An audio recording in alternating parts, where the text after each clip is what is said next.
This week's astrology is giving things are about to get real. 2025 has always been that kind of a year where things are coming to an end, where things are transitioning into something new. Next year is really the start of a new era. We've got all the other planets moving into new signs for good. There's a lot of other things happening next year. So it is 2026 has always been that year where it's going to be totally different. That transition between 2025 and 2026, that starts now. And the astrology this week and moving on for the rest of the year is that grand finale. Because there is a grand water trine forming in the sky, and it's going to be reflective, it's going to be getting to the bottom of things, and it's going to be getting rid of the old so that you can bring in the new. Now make sure you stick to the very end of this video, because I'm going to break down the individual parts of this and show you how it is all connected. At the end, I'm going to tie it all together. So make sure you stick to the end. And if you're thinking, okay, does this apply to me?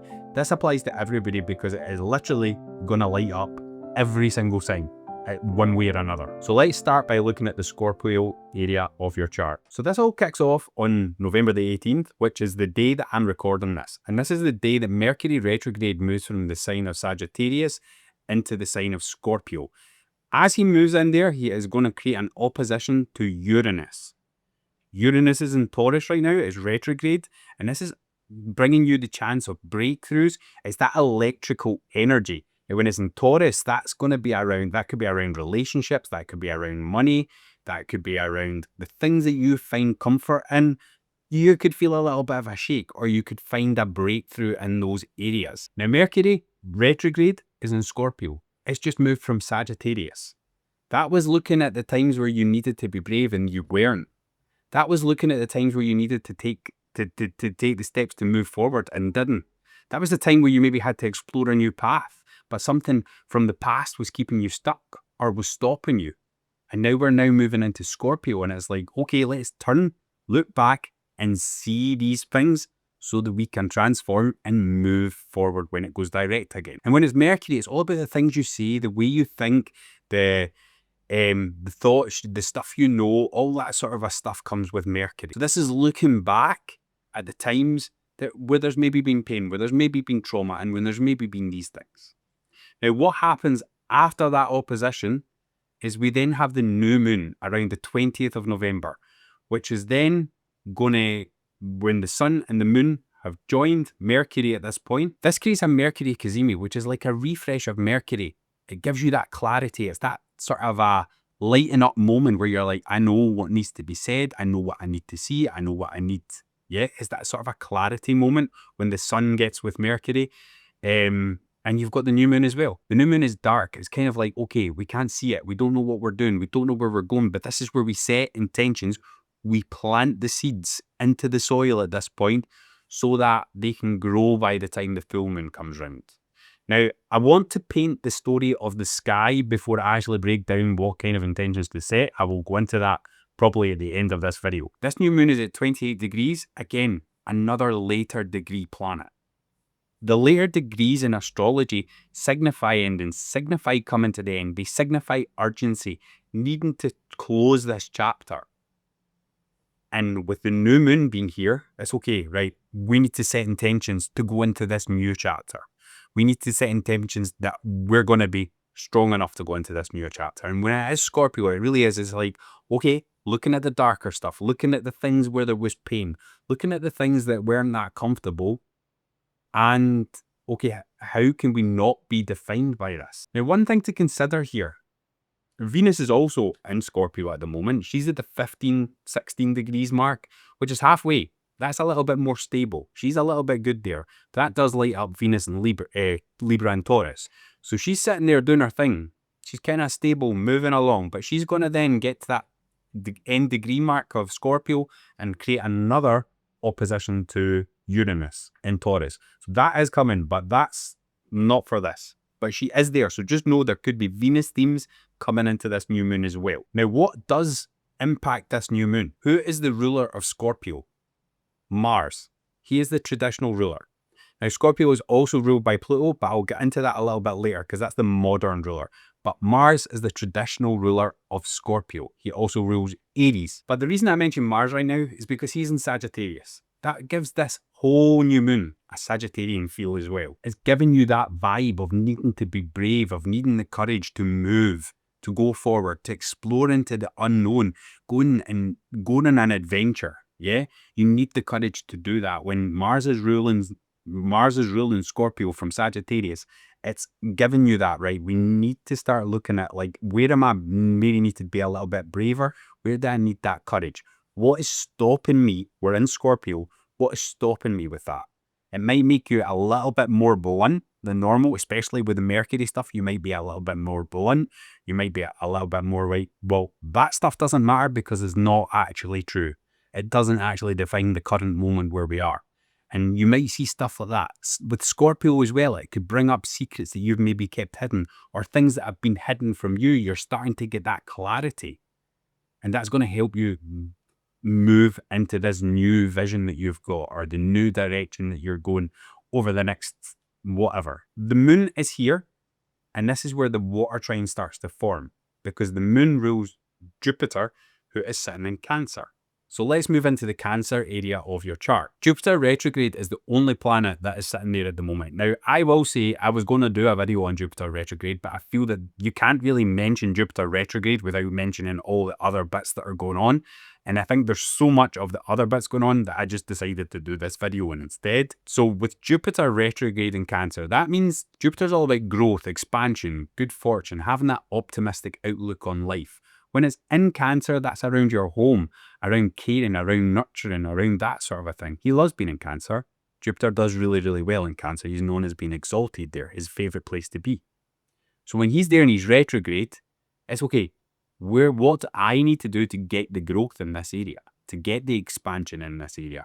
Where have I blocked that stuff? And it's like a sort of slow down.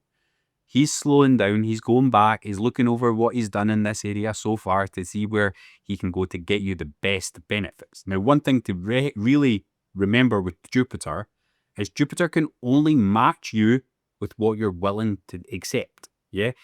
If you think that, oh, Jupiter's coming across my 10th house, I'm going to become famous, but then you're not got the confidence to step in front of a camera, Jupiter can't do that for you.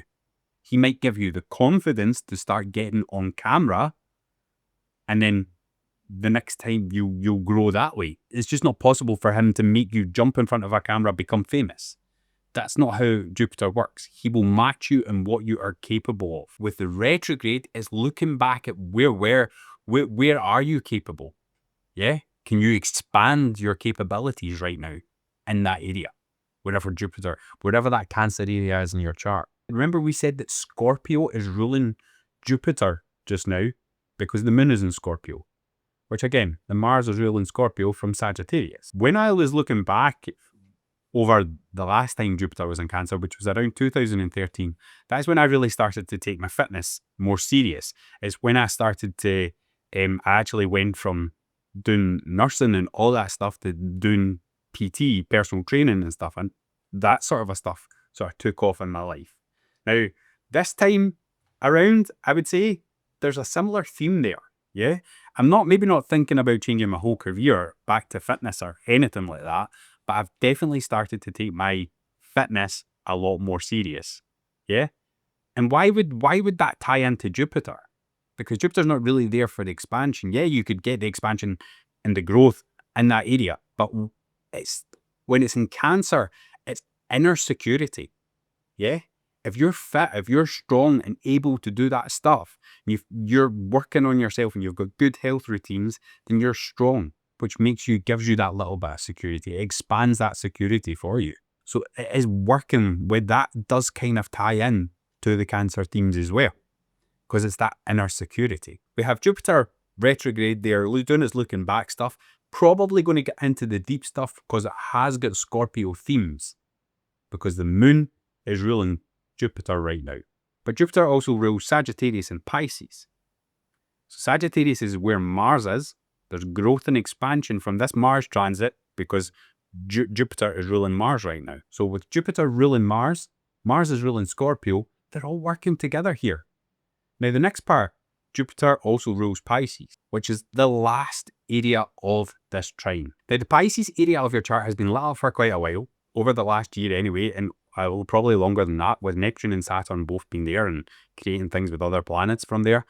The Pisces area has had a lot of attention. Right now, you have Saturn and Neptune at the later degrees of Pisces. They are ready to, Saturn's ready to go direct, and Neptune is, I think she is close to going direct as well. And they're both going to go direct and move into Aries for good at the start of next year. Neptune's there, I think, in January. Yeah, which isn't long to go. And that is where the new stuff begins. So while Saturn's still retrograde, what has been that story? Because when he goes direct, it's like, okay, are you graduating or are you not? Are you graduating from the school of Saturn or are you staying where you were? Again, earlier on, or over the last year, maybe a little year and a half, we've had 3 Saturn squares with Jupiter. Jupiter has squared Saturn 3 times. And now that he's in Pisces again, we have a trine forming this grand water trine. This is more effortless. This is more working together. This is more, we've got this energy. This is looking at, okay, I need boundaries. I need structure. And it's dissolving the old stuff when it's in Pisces. The old stuff, we need to accept that happened and surrender it so that we can move. But we need boundaries, we need structure, we need discipline to do so. This is Jay from the future. Excuse this look I'm fronting. So basically, I just wanted to come in and say, as I was editing this video, I noticed that I never really mentioned the North and South Node. But the North Node is definitely getting a mention here because it is in Pisces as well. So that is your path, that's your journey, that's where you're going in this lifetime. And right now it's sitting in Pisces. So there's something to consider here. This whole transit is something to consider because this is leading to something bigger. Yeah. And I think when it is that we're coming into this new 2026 era, which a lot of astrologers have said this is the new beginnings and all that stuff, when it's coming to Aries and whatever, it is new, it's big, this is big. And with the North Node now getting a mention in this whole water trine as well, then you can see it's to do with your path, your purpose, where you're going. Yeah. So I just wanted to come in and mention that. It will kind of, obviously the South Node then gets a mention, and that's in Virgo. So with the North Node in Pisces, the South Node's in Virgo, it's like, okay, let's stop getting stuck in the details and learn to accept and surrender and go with the flow. Yeah. We need to have that sort of energy through this as well. Now, I did say this is lining up every area of the chart pretty much, even though it's a water trine, because Saturn rules Capricorn and Aquarius. What planet is in Aquarius right now? Pluto. Pluto is in Aquarius. What did we also say about Scorpio? Pluto is the modern ruler of Scorpio. So right now we've got Pluto in Aquarius, also passing themes to this new moon, also passing themes to Mercury retrograde, also doing all that stuff from Aquarius. All these transits are all about future. They're all about the vision. They're all about being forward thinking, being a little bit rebellious. They're all about standing up and being uniquely you, asking you to take a leading role in your own life here. And you are going to need the boundaries and you are going to need the structure. And Neptune's there saying you need to go after your dreams. Stop settling what everybody else tells you should want. And the Pisces area of your chart right now, again, that is going to look very, very different. By, I think, March, there maybe be, I think Venus might be arriving in around that time to Pisces, but there's the big planets are now into Aries, which is then going to bring up themes of identity. Yeah? Now, there's this tie-in with Mars because he rules Scorpio. And all of this is coming to Saturn and Neptune in Pisces. But they are going to move into there. Mars is like, okay, we need to work together here and get you ready for coming into Aries for good. When you look at Saturn and Neptune in Pisces, it is really about acceptance. It's about having compassion and accepting that, okay, where I am just now, what's happened to me in the past, that's okay. I'm here for myself. Yeah. I'm here to look after myself. I'm here to be compassionate for myself and have that love and care that I need. But I can't change the past.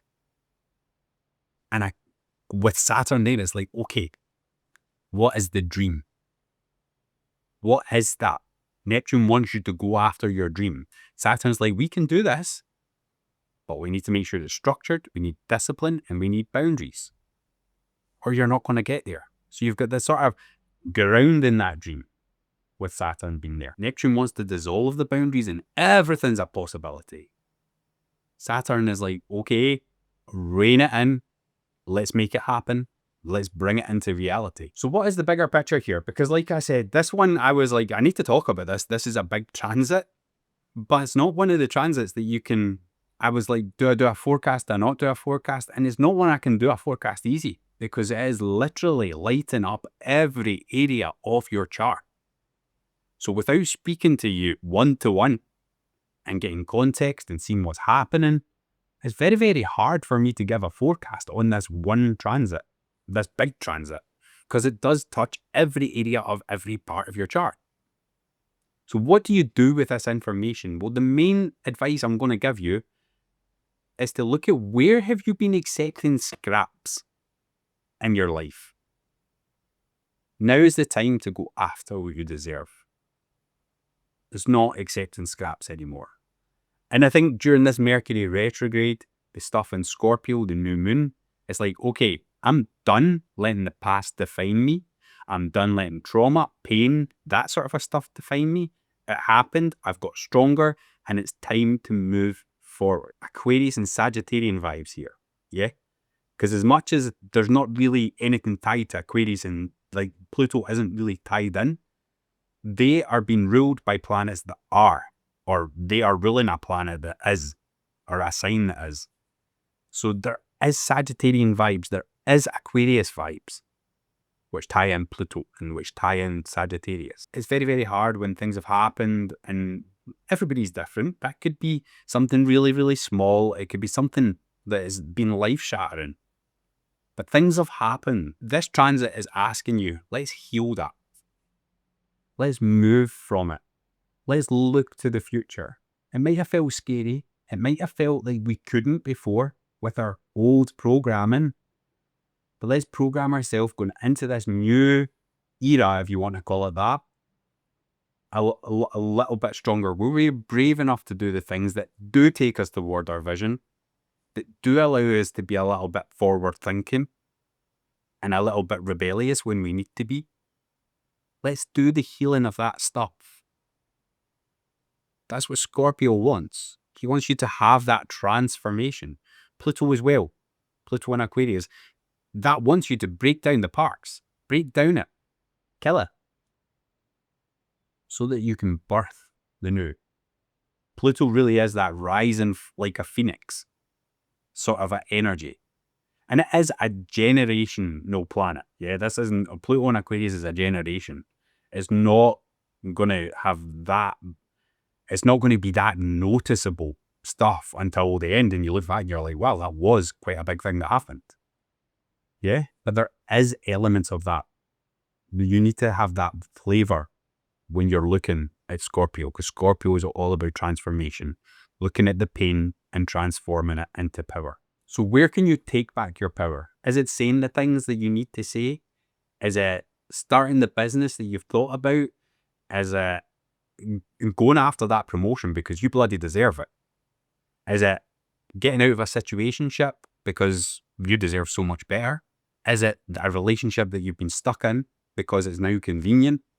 What is it for you where you're accepting the scraps here? And where can you take back that power? Because that power, in my eyes, that power is what's going to lead to Jupiter's growth and expansion throughout this time. And it's also, you're going to have to set the boundaries and that stuff in that Saturn area of your chart to get this all to work together. And like I said, they are tying in different areas of your chart from who they rule. Because Saturn rules Capricorn and Aquarius. Jupiter rules Sagittarius and Pisces. Mars rules Aries and Scorpio. Venus is a quiet one here. Venus is definitely a quieter planet, but she is in Scorpio, and she will create that opposition to Uranus. So what's your choice? Because in everything in astrology, we all have a choice. Do you choose to stay stuck? Or do you choose to take this interventions that the planets are staging and transform that into power, where you move forward? I'll see you in the next video.